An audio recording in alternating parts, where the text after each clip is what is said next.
Welcome back to another part of this F1 25 My Team Career Mode. This is part number 39 today for the Austrian Grand Prix in Season 3. Last time out, it went all the way down to the last lap, the last corner between three different teams, Norris, Verstappen and ourselves, Merc, Red Bull, AAR and Lando Norris just about got the win and broke our streak. For the first time, we were not on the top step of the podium in the last 5 races. You know, Albon and Ferrari won the first race. We have been on that top step ever since until last episode. And it was at Canada, of all places.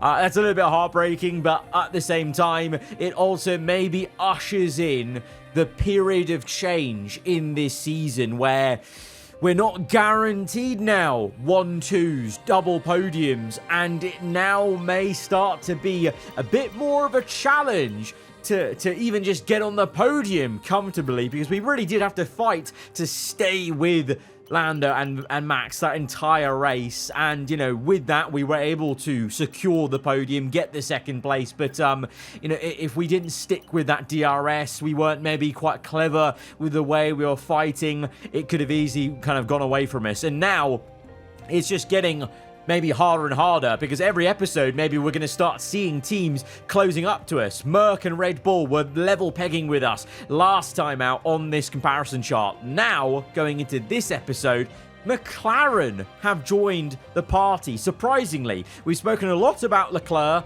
the reigning champion at McLaren now. They've been absolutely, let's use the technical term, arse this season. They've been really poor. Engine failure last episode. They've really been nowhere. So I'm very skeptical at how competitive they will be. You know, we've seen this in the past on F1 games, that no matter what the R&D chart says, sometimes teams, like, in itself, they get into funks. They just don't work very well operationally. The focus is maybe very low for their drivers because of a difficult start to the season. And even with upgrades, they don't actually ascend to where the R&D chart says they should be. So I don't know if McLaren is going to be a massive threat, but I think very much you're seeing that Lando was on pace. Max is always going to be on pace. So you've got two teams that are a big threat to us. And, you know, Ferrari, they're there or thereabouts, but they just need a bit more rub of the green. I think Albon and Ocon clearly lacking a bit of focus probably. And our drivers,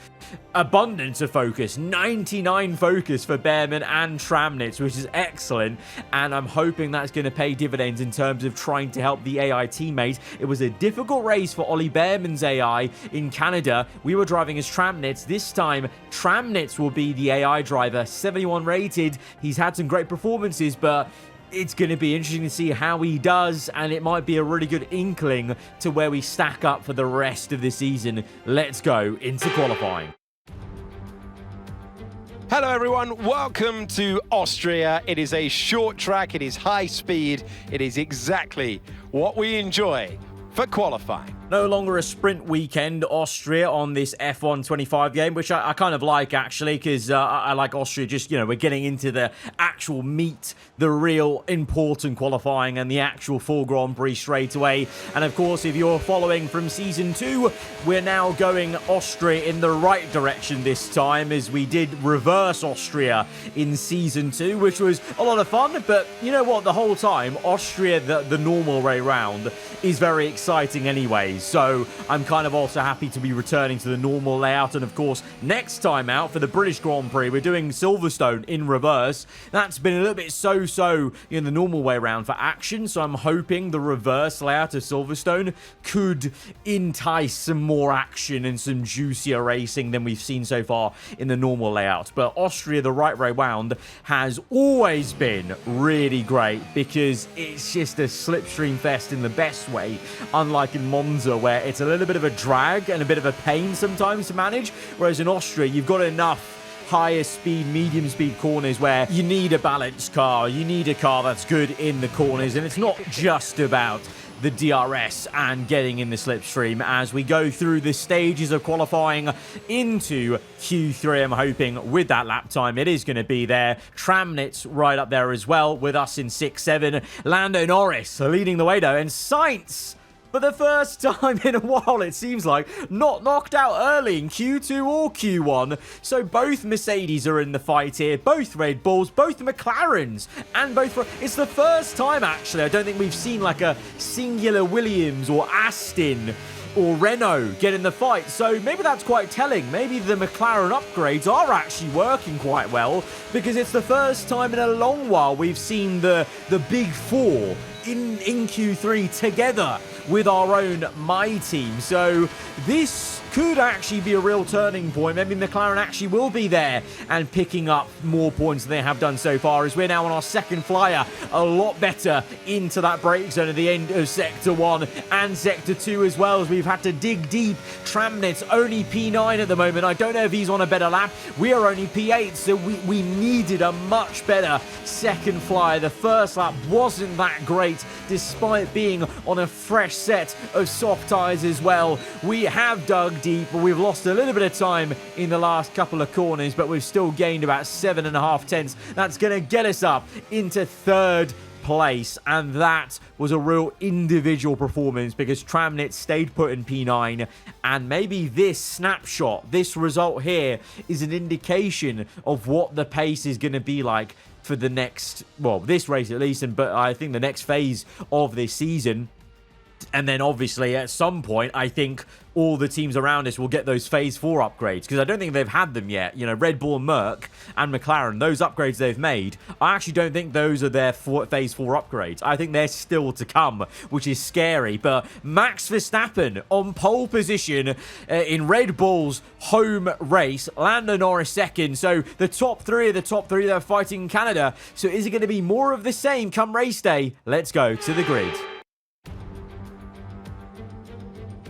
Good afternoon and welcome to Spielberg, and to a circuit that in one form or the other has held every Austrian Grand Prix in the championship except the very first back in 1964. It was at this race that John Watson lost a bet and his beard when he took Team Penske's only F1 victory in 1976. If anything, the stakes are even higher today. With 25 points available for victory, it's time to see how our drivers are stacking up after yesterday's exciting qualifying session. World champion Max Verstappen starts from pole position, edging out Lando Norris, who'll start from P2. As we continue through the rest of the grid today, we have Behrman, Ocon, Carlos Sainz and Albon, Piastri, Leclerc, Tramnitz and Lance Stroll, Tsunoda, Lawson, Paul Aaron and Antonelli, Maloney, Pepe Marti, Pierre Gasly and Jack Doohan, Hulkenberg, Colapinto, Hadjar and Gabriel Bortoletto completes the grid. And now it's time to head down to the track. Welcome to the commentary box. I'm Alex Jakes. Delighted to say joining us for this intriguing race is Anthony Davidson. I love this moment in the weekend. Put us in their shoes right now. What are they feeling on the grid? You've got to know, you've got to have a pre-race game plan. You've watched videos before you get into the car of previous races gone by. You know where you have to place your car if X, Y or Z happens in front of you or behind you. So having this clear game plan is absolutely essential before you get in the car. Lining up on the second row, looking ahead to the two drivers we were fighting so ferociously last time out. It certainly feels like they are going to be mainstays maybe now for the next phase of this season. Ocon P4, not too bad for Ferrari. I'm actually more interested in Sainz P5. What can he do? Because if there's two Mercedes attacking us, then that's a real threat if Sainz can have the same pace as Lando showed in Montreal. As we go to the grid, Sainz and Verstappen playing very weird tactics with me, ghosting into me, holding me up, and then... Oh my! Okay, I missed my grid slot. Filthy tactics, I think, from Carlos Sainz and Max Verstappen. They distracted me by ghosting through my car, and I missed my pit box by an absolute mile, and now I'm starting further back. Absolutely brilliant as we go to 5 red lights to the Austrian Grand Prix. We're underway. It's a good start for Lando Norris, is it? No, Max, even better as we cover off Sainz and Ocon after starting from well, basically Germany at this point. We're so far back in the grid slot. So the top three remain the same. And I'm still pretty seething from what just happened there on the formation lap as Ocon tries to go around the outside of Sainz. Sainz compromise on the inside. Tramnit up into P9 or 10. No, he's fighting Stroll. He might be down the order. I'm going to wince at seeing where Tramnit is later in the race. I really hope that he can, just pick up a little bit of rhythm and at least get up to, around P8 or 7. Otherwise, it really will be grim reading with how the season's going to go maybe in this next part as Ocon goes round the outside of Sainz. And the Ferraris at the moment looking okay, but we know over a race distance, they just seemingly don't have a lot of great consistent race pace, or they just get really unlucky, to be honest. Ever since Bahrain, Sainz was fighting, what was it? Albon was fighting us, in Bahrain. And then since then, I feel like we haven't really seen a lot of Ferrari at the end of the race. Like, when it really matters, they're just too far gone away from the action. Speaking of the action at the sharp end, Lando Norris goes from left to right to try and make the move for the lead of the race early doors. Verstappen is still in first, but now Lando and myself have DRS. We've closed up. We're using a lot of battery. Lando to the right, we're to the left. 3 wide for the race lead. Oh, Verstappen's hit us. Verstappen's broken his front wing, but he's given us floor damage. Lando Norris as well, I think, with some damage I could spot on the front left. So all 3 of us have come away with damage. The difference is, though, theirs is temporary, mine is permanent. Absolutely. Oh, calamity there. I am so annoyed with Verstappen's AI, though, personally, because the funny games in the formation lap and now this, breaking my floor and maybe bargeboard area. This is a replay. It was going to be a fantastic 3-wide moment, and it just turned into a travesty for all of us, to be honest. But this is the onboard from Max then, and I mean, it's not really a lot going on from Max's POV, but he does go into us. He goes wide, and that's how he's broken our floor. But this is why he went wide. It was actually Lando's doing. Lando locked up, and there was a lot of sparks flying. Lando's locked up, gone into Max, pushed him into me, and then given me the floor damage. So in reality, it's actually the Mercedes' fault that all 3 of us have had damage, both of them with the left-hand side end plate off. So that's going to compromise their turn-ins every corner as we try and go for the move on Lando Norris, who gives us no room to work with on the right. We have a little bit of contact as it's getting very frosty, and I am showing my frustration in the cockpit of what is going on in this race as the Mercedes comes through on the left, Verstappen on the right. It's 3 wide again momentarily, and now Verstappen and Lando side by side fighting behind me as we take the lead. But where my damage is going to hurt me, you saw there, a little bit of opposite lock needed mid-corner. So whilst those guys will have less grip turning into every corner, I have a lack of grip in the mid-corner where the floor is doing a lot of work to keep the car planted, and on the game at least, that's where you always feel the floor damage the most, is mid-corner compared to the front wing where it's more just a turn-in thing. But the thing is, again, they can change the front wing in a pit stop, and I find if you can just reassess your brake points, you can drive around front wing damage. You can't really drive around floor damage, but at the moment it's not too bad. All I'm having to do is skate through corners, and Max and Lando fight each other so much. They're still 2-3 with the front wing damage, but they've been fighting each other so much that I've got a 2.3 gap. They've fought so hard that I'm pulling away, even with the damage we've got. And very strangely, I don't know how these guys behind have not overtaken a single one of the 2 of them. Ocon goes to the move finally on lap 8, but how has it taken 5 laps for any of these guys to make a pass on Verstappen or Norris? This is why I say no matter the upgrades that happen, I think it looks like that Lando and Max are the 2 that will be bothering us in this mid-part European portion of the season, because the rest of them, they have the car on paper. There's no tooth. They've got no teeth. They're not really going for it, and they're just dilly-dallying, taking their time with these overtakes. How is it now lap 9 only? One of them's trying to get up to second place as Ocon finally does do it, and Albon is past Verstappen now, so maybe now they're finally feeling the front wing damage, the pair of them. You know, also the tyre wear's now kicking in, so maybe initially the fresh tyres were negating the front wing damage.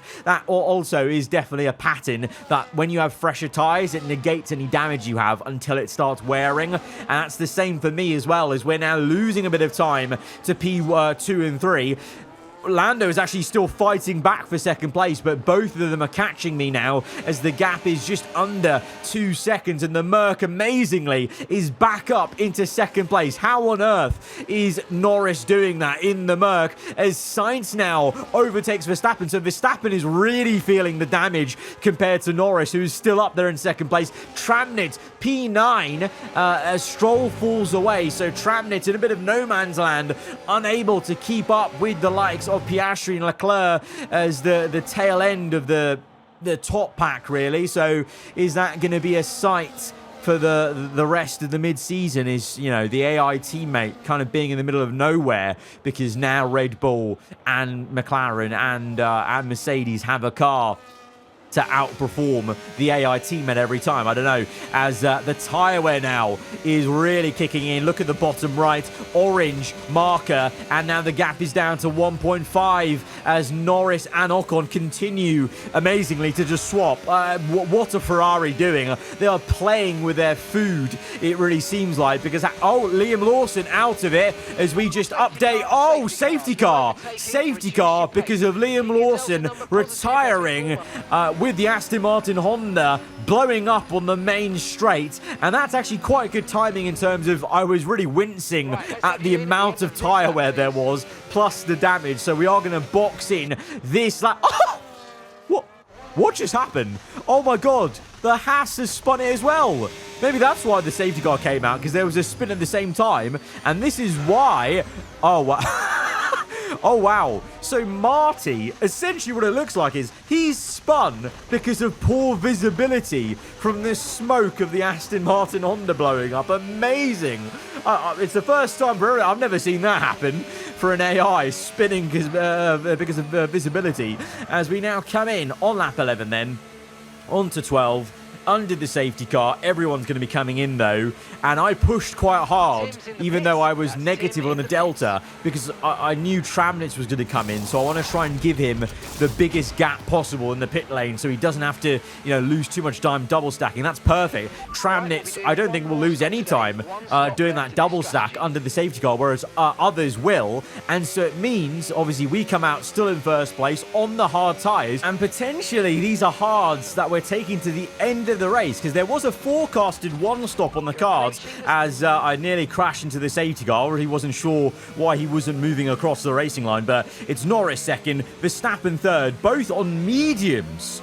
So Norris and Verstappen, are they pitting again? Are they going to have to, because they started on mediums? So that's a guaranteed two stop for the two rivals behind. And by the way, if you look closely, they haven't changed their front wings. They have both decided that they've got enough pace even with the broken wing. So they have chosen not to lose time in the pit stops, and they've not changed the wing.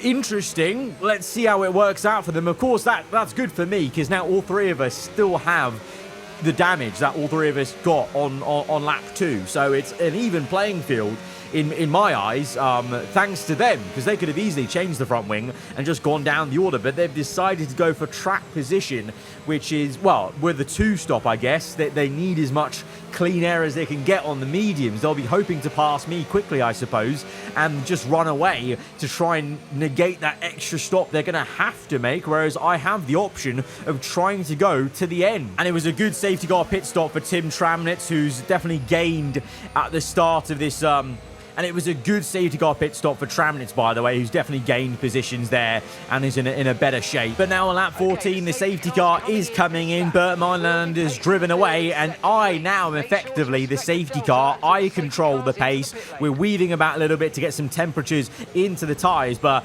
with the two guys behind me on mediums, I'm going to slow us right down, and I'm going to accelerate after the final corner to really get the best, you know, launch, because they will have so much more grip on the medium tyres. What? Red flag.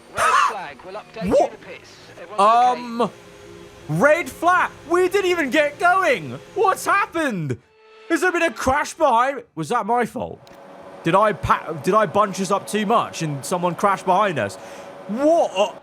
Okay, this is a race of first times for a lot of things, because I have never seen a red flag occur whilst the safety car is about to come in and go green flag. There was no crash. No one crashed behind me. What are the FIA smoking? What is just what? Why did we throw out that red flag? There was no need to throw that red flag. I was not going too slow. I'm the leader. I control the pace. I can go that slow if I want. And it's up to me then, until we get to that white line, which is on the main straight, to overtake. No, you can't overtake until that line. I should know, because I've gone too early sometimes against the AI, and I've had to slow down after the start-finish line because of an illegal overtake. I'm baffled. I'm so perplexed. Red flag then.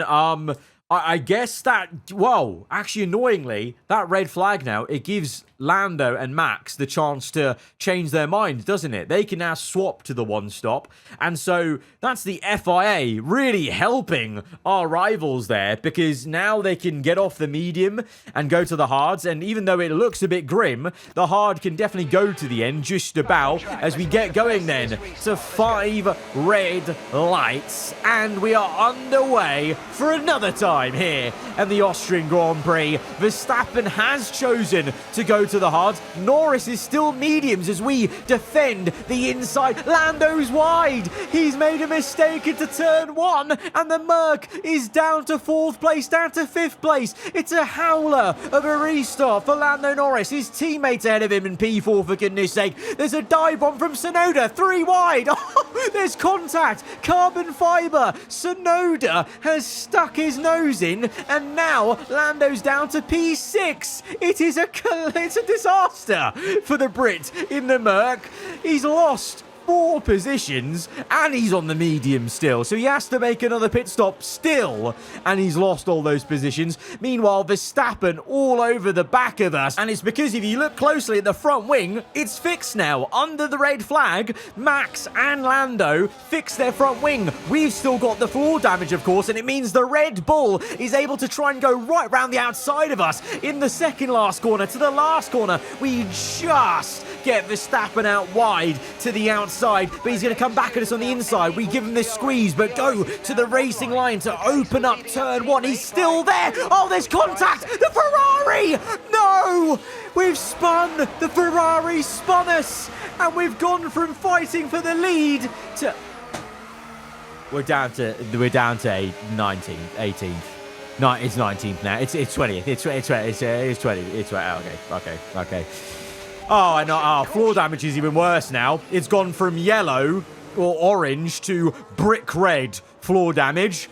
Thank you very much. Who was it? Albon. Thank you very much. Albon, honestly. There's a villain arc forming for Behrman and Tramnitz versus Alexander Albon, it would seem, this season. What on earth was the Ferrari doing? We're fighting Max. We give him the squeeze. That's fine. We go to the racing line. That's fine. What? Why did he think that was a good idea? He's watched us have a two-way fight and saw the tiniest gap and gone, yep, I'll go for that. It looks even worse from Sainz's on board, and Sainz, oh, bless him, he got held up by us spinning.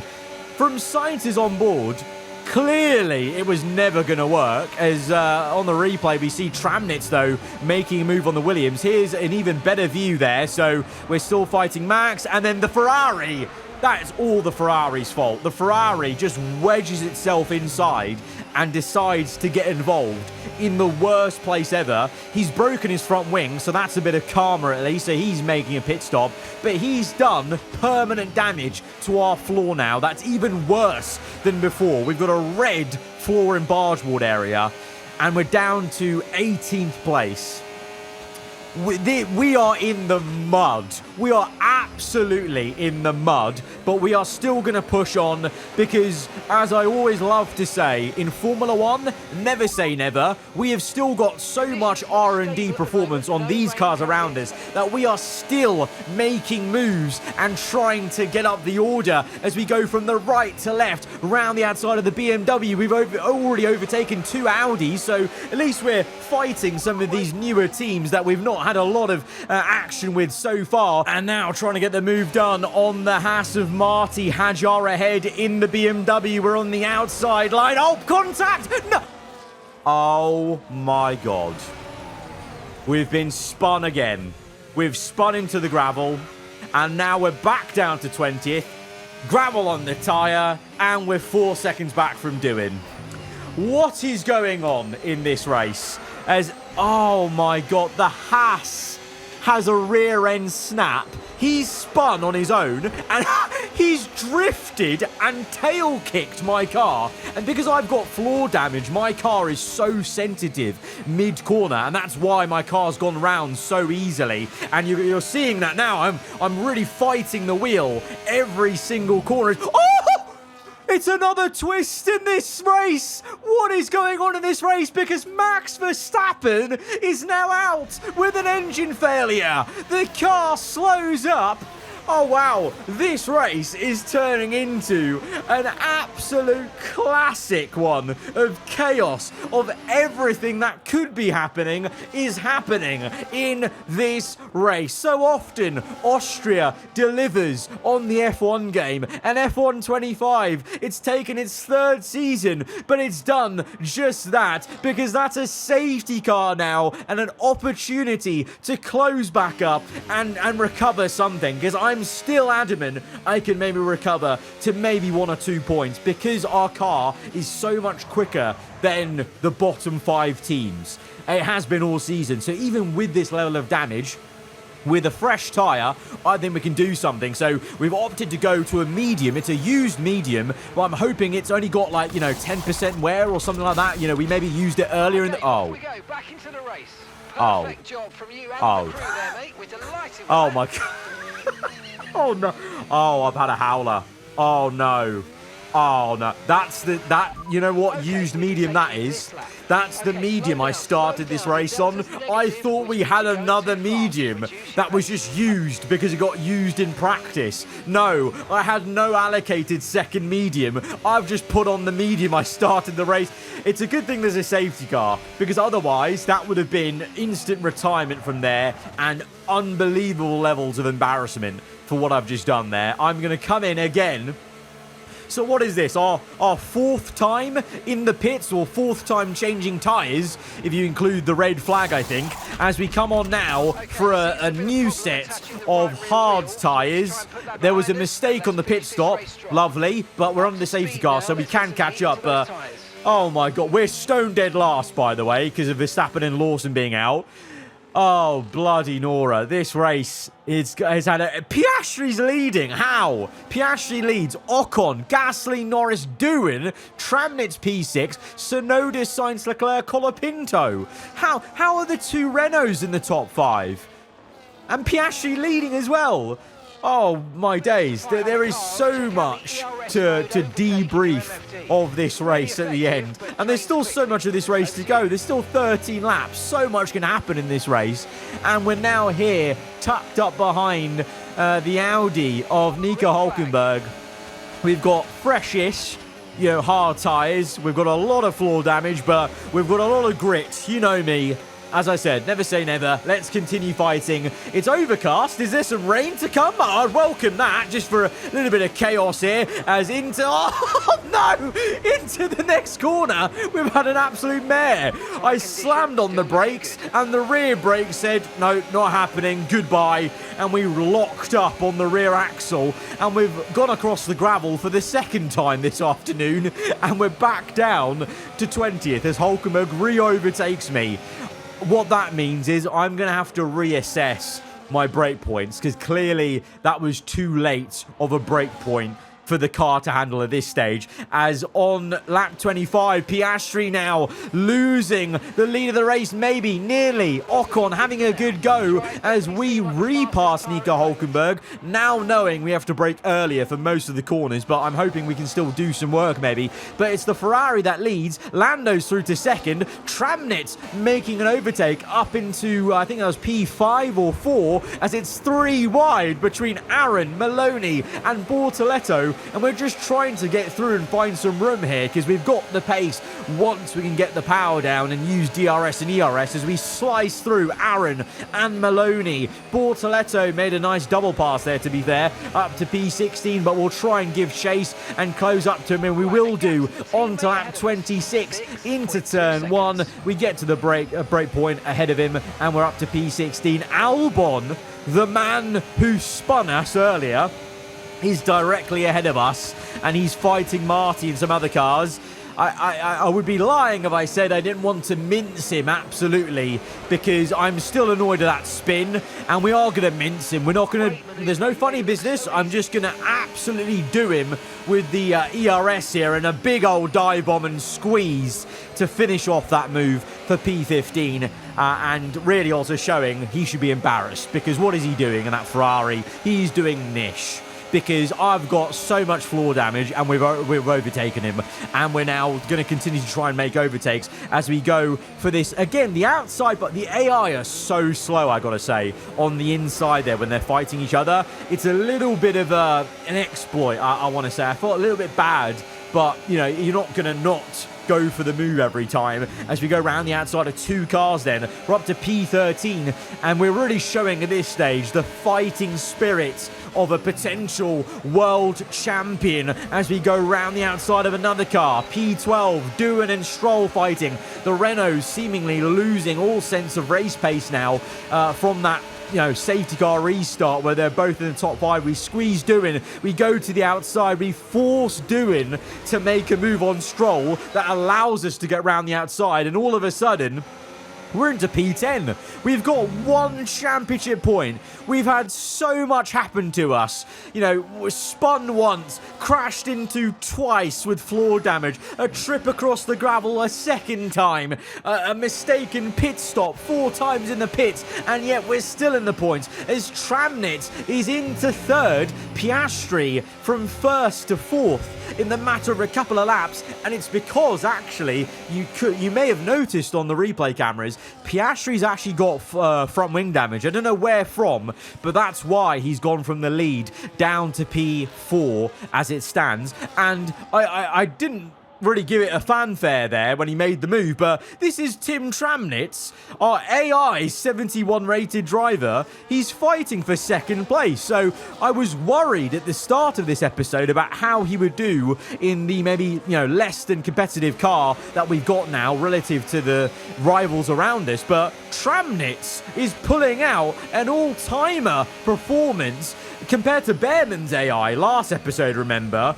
No, floundering in, what was it, P8 or 9, as we overtake Antonelli driving as Behrman to get up into P9 now, and Tramnitz continues to squabble with the Ferrari to try and get this 2nd place with 6 laps to go. Lando Norris, though, seemingly is checking out of this race, 3.4 seconds ahead, so after all of this, it might be back-to-back wins for Lando Norris and Mercedes as Tramnitz continues to try and secure this 2nd place.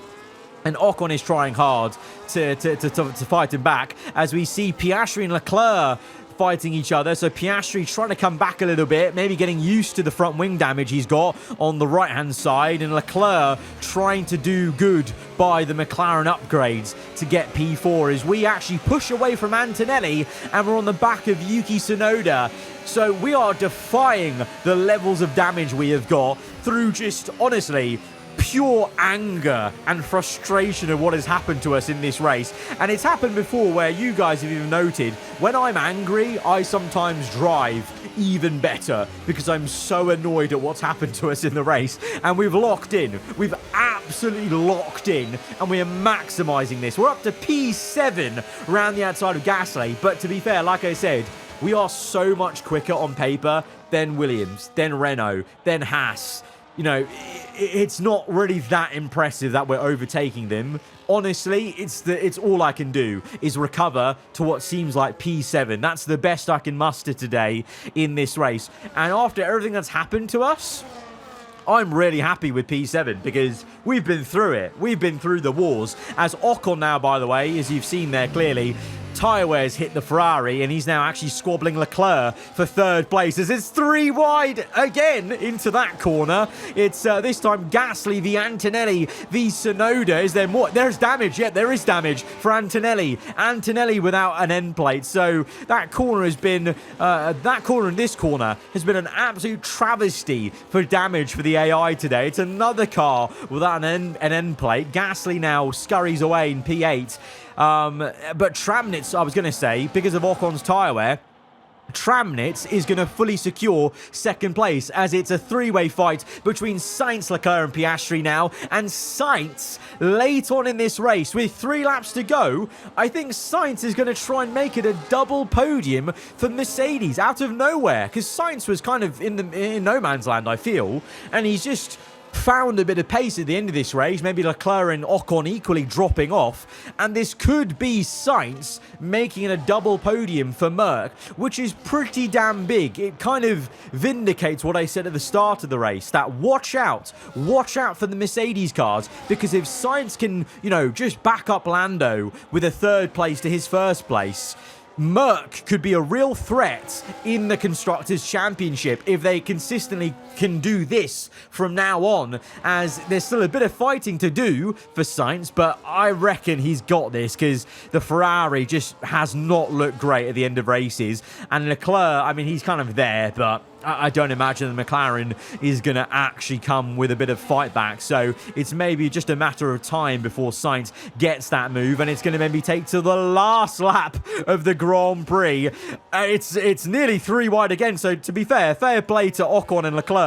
They're giving it a good go to try and fight back, but maybe that is the final nail in the coffin for those guys, and Sainz up to third. Meanwhile, for us, P7, we've actually got company though. Albon going for the move. We go defensive, and this is my payback. I'm going to do the Verstappen and take Albon wide off circuit, because there's no way I'm giving up 7th place. With what we've been through, I'm not giving up 7th. As we watch ahead, Tramnitz getting a fantastic 2nd place as an AI. Lando is going to win back-to-back races in this season for Mercedes. It's the same 1-2 as it was last race, but this time I'm not driving as Tramnitz. Massively impressive drive from the German, and we have been through it today. We've had our floor damaged twice, 2 separate occasions. We've been spun twice. We've had about 5 or 6 trips through the pits. We've made a mistake on the pit stop, and we've still come through for 7th place. And that could just be the difference at the end of the season. You never know. And that's why you never give up in an F1 race. You just don't know what can happen. Oh my God. What a Grand Prix that was. What a way to head to victory. Lando Norris takes the win. And that's 2 wins in a row now, of course. And it marks the fact that it's not a fluke. So, you know, their head's in the right space. What more can we see going forwards? Out onto the rostrum, looking down at their team. It is time for the trophies. And Lando Norris holds the trophy aloft. There might be a lot of satisfaction for getting up to 7th with Behrman after the race we had, but because of that, and because of Tramnitz having back-to-back 2nd places, thanks to me and then thanks to himself as an AI, he has got a very healthy margin in the Drivers' Championship. So, you know, we're at the halfway point in the season. Is it time to decide that Tramnitz is the driver of the two that has the best shot of the Drivers' Championship? Constructors-wise, we're still really good, 71 points. But you can see now, with the Mercedes winning back-to-back races, I actually, you know, Tramnitz was, you know, there, but he wasn't close to the win. I don't know. Like, it just feels like this is the tide turning. And it's now Operation Brawn GP 2009. Just limit the damage where we can and try and control the lead in both championships to the end. But races like today, chaos like that, we recovered, yes, but that's not a guarantee. We can't keep having messy races like this because we did well to recover. We did very well to recover, but there's no guarantee we can recover every time. Guys, if you have enjoyed it, though, because it was an amazing race to watch, I bet, then be sure to hit the like button. Let me know what you thought in the comments below. If you're around here, then do get subscribed for weekly Formula 1 content. I'll see you guys next time. Goodbye.